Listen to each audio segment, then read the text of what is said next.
Hey, what's going on, guys? Welcome back to a brand new episode of NSB Interviewing Chefs. We are back with episode 2. Episode 1 was absolutely amazing. I'm going to link it down below in the description if you guys want to check it out. It got a ton of support. You guys really liked the idea. So we are back for another episode. In today's episode, we have Ducky on the show and we're going to talk to him about his reselling career. We're going to talk about his personal life and how NSB has affected that. Let's just straight into it. I think the best way to go about this is to give Ducky a chance to introduce himself, talk about his personal life a little while, and then we will jump straight into the questions. Hey guys, my name is James. I'm 16 years old and I'm living in South Florida, Miami Beach. And I'm currently in high school and yeah, I like to use NSB and I like to go for limited releases. Awesome, James. Welcome to the show. Pleasure to have you on.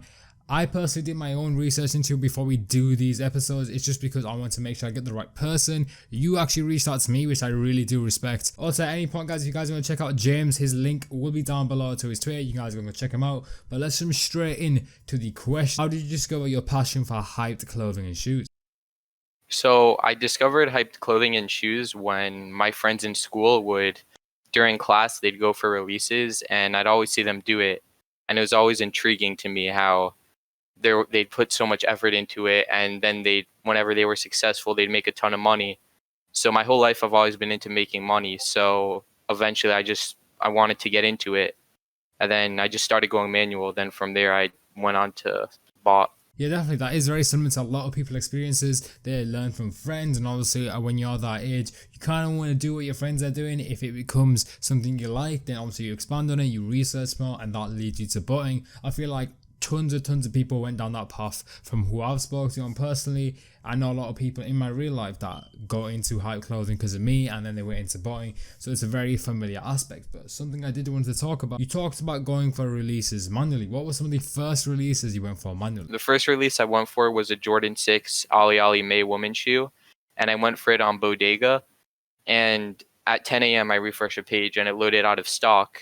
So I said to my friend, why did it load out of stock? Did like every pair get backdoored, or did they just not drop? And he said it's because of the bots that it loaded out of stock. He said it's a Shopify website, and Shopify websites always get eaten up by the bots. So that was one of the releases that made me want to get into botting, because I knew how hard it would be to comp manual. Yeah, see, that is a very familiar problem with loads of people that are manual users before bot users. They discover the problem. And when I refer to discovering the problem, it's simply where you're going for these manual releases, you want to make profit, or you're going for personal. It just depends on the situation. Then you discover bots. You go on Twitter, people are talking about bots, your friends talk about it, and then you have a decision to make. You either continue going manually to the point where you get frustrated and you just want to get into botting, because it goes back to that phrase of joining the winning side. And obviously bots have a severe advantage when it comes to these releases. Like you said, you sat there at 10 a.m. I bet you were really excited for these shoes. You had all your details pasted in a notepad,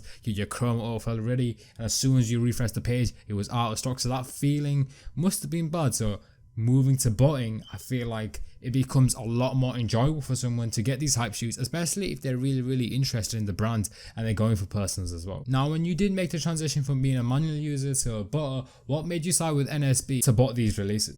So what made me side with NSB was I used to watch a lot of live cops on YouTube, and I used to watch Botter Boy Nova, and one of his main bots was a Nike shoe bot.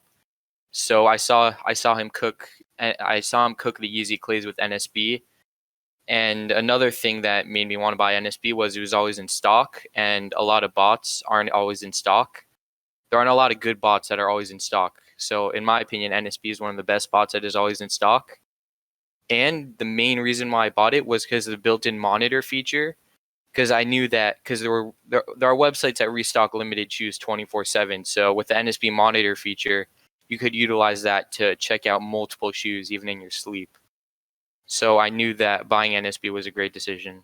Yeah, definitely do want to expand on some of the points you do say there. A lot of people in this community think that if you have an in-stock bot, it's a brick bot. That is a very common ideology. However, NSB trumps the trend. It is the one bot, in my opinion, that's why I'm working for them. I wouldn't work for a company that I don't believe in. This company is a bot that's always in stock. It accommodates to new botters, and it has some features that are outstanding, some features that high up bots don't even have. Like you said, the built-in monitor feature allows users to literally be sleeping and running tasks to make sure they can check out all these hype shoes and make all this money whilst they don't even need to be there. It literally just integrates their monitors from their favorite cook groups or from the NSB Discord, and it allows you to secure these pairs whilst not even being there if you don't manage to be successful on the initial release, or you are successful on the initial release and then you want to secure more pairs using the integrated monitor features among the other features within the bot. Now, we've talked about how you integrate into NSB, what you like about it and why you decide to side with it when you first go into botting. However, for your entire time botting with NSB, what are some of the drops you have been more successful with? So the drops I've been the most successful with were the Fear of God oatmeals. I was able to hit 33 of them. On the exhibition restock, the Air Force One Almamineers, I was able to hit 16 pairs on the initial drop.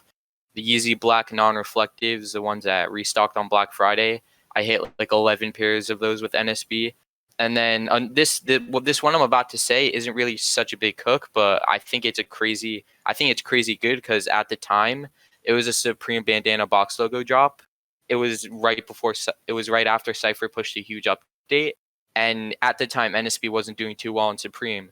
But then right before the BOGO drop, Cypher pushed a huge update where he said he found a Pookie solution or whatever it's called. So yeah, I ran NSB that drop and it actually got me 2 of the box logo t-shirts. But yeah, so that was also a crazy good drop for me. And then another really good drop was it was right before NSB 2.0 came out. Cypher gave 2.0 to a few chefs. So I actually had NSB Adidas before it was released to the public. So on Yeezy Day, I was able to hit like 12 pairs with NSB on Adidas. So yeah, that also went really well. Yeah, some of those releases you've just talked about are absolutely amazing, like ranging from the bandana box logo tees all the way to the Yeezys. Getting that many pairs with solely just NSB and the features that jam packs into it is pretty amazing. Like you talked about the last minute updates. From talking to a lot of NSB users, they do talk about the updates that are pushed last minute from Cypher to make sure all the users can cook, and it is evident there's a lot of success and people are very successful with NSB. So that's a very, very nice thing to hear. I'm very happy for you that you've being successful with NSB. However, adding to that idea of success, how has using NSB and all the profit you've made from all the releases you mentioned and your lifetime using NSB affected your personal life? So with all the profit I've made, overall, it just made everything a lot more positive. I'm able to send money to my grandparents every once in a while. I was able to start a slot company with it and build a whole website and hire graphics designers to actually make my website look nice. And yeah, I'm also able to invest in the stock market a lot with the profits I made from NSB. So yeah, overall, it's just been really beneficial. Yeah, definitely, man. You seem to be killing it. Like, good on you. Obviously, these profits coming in, loads of profits. You're investing it well. You've created your own company, and that just goes to show how much one bot and a success can string into a lifetime worth of possibilities. Like myself, when I use NSB and I get all this profit, it opens up a lot of doors. With that profit, you can expand on it, you can go into different things, you can stay within the market and add to that. Like you said, you created a slots company, you're good at cooking with the bots, so you want to create a company within that, but you also said that you invested in stocks. Having all that profit from using NSB and bots like it just opens up so many doors, and linking to the idea of positivity. I agree. Like, I know money isn't everything in life. However, when you know that you're bringing in profit margins and you know you're doing better than the next guy, there is a lot of positivity with that. And you can walk around with a lot less weight on your shoulders because you know you're creating an income for yourself. You know you're bringing in money at a young age as well. At young ages, I feel like people in this community need to realize that if you're bringing in all this money, you should be proud of yourself. There isn't a lot of people out there that are doing what you guys are doing. They're not pulling the same numbers as you. They don't. If you open up your bank account, you open up a random teenager's bank account, it won't be the same. It'll be dramatically different. So I feel like people your age, people my age, people in this community need to keep the idea that if they're bringing in success and they're bringing in profit in an ethical way, they should be proud of themselves. They should carry themselves with positivity, and that is an idea that you maintain within your personal life. Now, we've talked about how you go into NSB, we've talked about the profits, how it's impacted your personal life, which I'm very happy for you for. However, what are some things you would like to see NSB add in the future? So overall, right now, the bot it fulfills all my needs. It's really good, but some things I'd like to see them add would be maybe more websites that not a lot of bots work on, like maybe CCS Skate Shop or maybe some mesh websites. Dick's Sporting Goods maybe, because not a lot of bots work on that. And yeah, like it's not like 100% necessary, but I think that maybe if NSB could add them, they could get a lot more success. Yeah, definitely. The entire team, Cypher included, watched these episodes and they do take what you say very, very to heart. Like, obviously, everything you're talking about, all the feedback, it goes back to them. They watch these episodes, so they'll take everything on board. And I can definitely think that the team will continue to maintain the sites with their success at the moment. So they'll continue to make sure these sites are hitting right and all the users are hitting. And once those sites are solid and secure, then they'll move on to adding more sites, because that's just the best way to do it in my opinion. They've done that in the past and it's worked very, very well. Moving on to the final part of today's episode. If you had a brand new person to the community come up to you, or even someone that's been in the community for a little while, and they were asking you about NSB, would you recommend NSB to them? So yeah, whenever new people come to me and always ask me which bot they should buy, I always recommend Nike Shoe Bot, because a lot of people don't realize how I guess you can say overpowered the built-in monitor feature is.